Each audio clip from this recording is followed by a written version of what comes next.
Я вас любила так искренно, так и нежно, как дай вам Бог, любимый, быть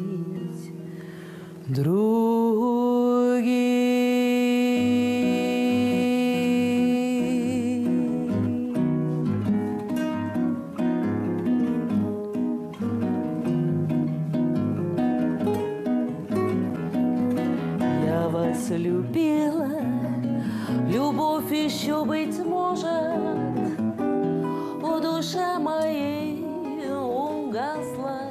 Bonsoir Pascal, Bonsoir Mohamed. ravi de vous retrouver. C'est surprenant, ces mélodies des quatre coins du monde. Vous avez rencontré Natacha et Nuit des Princes, racontez-nous. Alors vous savez, Natacha et Nuit des Princes, d'abord le nom vient d'un nom d'un roman de Joseph Kessel qui décrit les cabarets russes de Paris dans les années 20 et cette folie slave. Eh bien ce groupe, c'est ça, c'est la folie slave avec une espèce d'ensoleillement, d'exotisme. Il mélange plusieurs types de musique.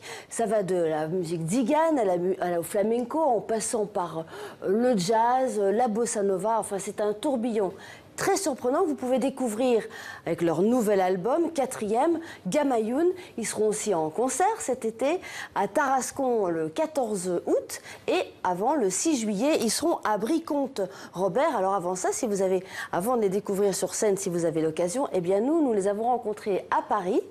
Natacha chante et joue de la balalaïka et avec ses musiciens, ils nous parlent de leurs sources d'inspiration. Regardez. D'abord, ce sont des fêtards, les Russes. Donc, ils ont toujours aimé les tziganes parce que les tziganes, c'était leur DJ, quoi. Ils venaient faire la fête, ils venaient leur jouer de la musique. Il n'y avait pas de soirée réussie s'il n'y avait pas de tziganes. Les tziganes ont chanté des romances russes, donc on chantait des textes en russe, des grands poètes. Et inversement, les Russes se sont aussi accaparés des titres, des chansons tziganes. Donc, ils ont toujours vécu en bonne intelligence. Puis après, chacun apporte sa touche en fonction justement de son vécu, de ses influences. Olivier, c'est beaucoup le flamenco, le jazz. Moi, c'est plus classique, brésilien. Voilà, donc chacun amène un petit peu ses influences dans les idées d'arrangement. Et puis ça donne, voilà, ça donne ce qu'on fait.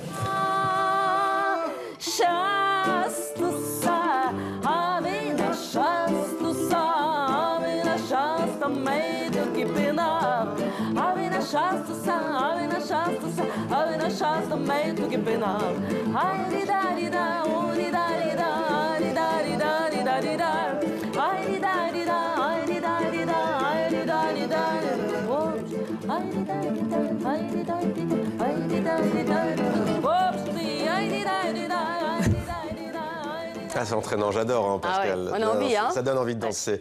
On poursuit avec une exposition dédiée à la capitale de la Belgique. L'inauguration, c'était hier soir et vous y étiez au centre Wallonie-Bruxelles. Oui, alors c'est une exposition très originale, très ludique, une vision très personnelle, hein, très subjective, très surréaliste aussi de la capitale de la Belgique, de la capitale de l'Europe aussi, qui est proposée par la commissaire Karine Foll, qui est aussi la directrice de la Centrale. Et la Centrale, c'est le musée municipal des arts contemporains de Bruxelles. Alors, ça mêle art brut, art populaire, musique, une série d'installations.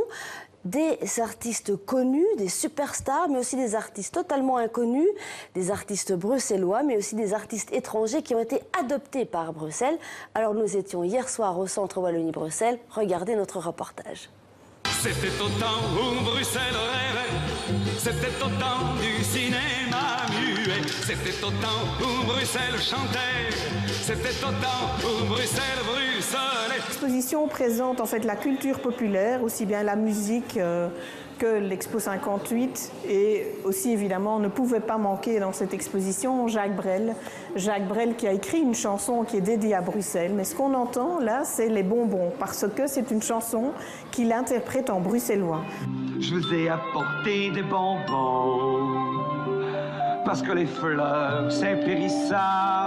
On voit aussi Stromae et c'est aussi ça l'esprit bruxellois finalement, c'est cette espèce d'humour et de liberté par rapport aux médias et par rapport à l'art en général. J'étais formidable. Bruxelles adore adopter tout le monde. D'ailleurs, tous les artistes ici se considèrent comme bruxellois. Or, ils sont des quatre coins du monde. Mais ils ont atterri à Bruxelles, ils veulent rester à Bruxelles, ils créent à Bruxelles. Et ce qui est bien, c'est que les Bruxellois ont ce regard d'ouverture sur le monde, sans critique. C'est une seule personne qui fait les voix de tous les personnages et il y a 6 manipulateurs. Donc 3 côtés jardin, 3 côtés cour. Là pour le moment vous voyez une scénette avec Roméo et Juliette et le personnage qui est là c'est Walsh. Moi Walsh je joue maintenant des grands rôles. Cet été par exemple si vous venez à Bruxelles, eh bien vous pourrez me voir dans Carmen. Oui, je joue pas Carmen, hein, non, je joue Don José. Où Bruxelles dansait, c'était au temps où Bruxelles ruisselait. Voilà. C'est entraînant aussi. Ouais, ça donne envie aussi, Ça donne non envie aussi, tout donne envie. Ouais. C'est jusqu'au 3 septembre Oui, Pascal. alors 3 septembre, centre Wallonie, Bruxelles, à Paris. 3 septembre, allez-y, c'est rigolo et c'est bien fait. Voilà, vous allez apprendre plein de choses. Sur des artistes connus et moins connus. Donc merci beaucoup Pascal, c'était demandé le programme. À demain, À même demain. endroit, même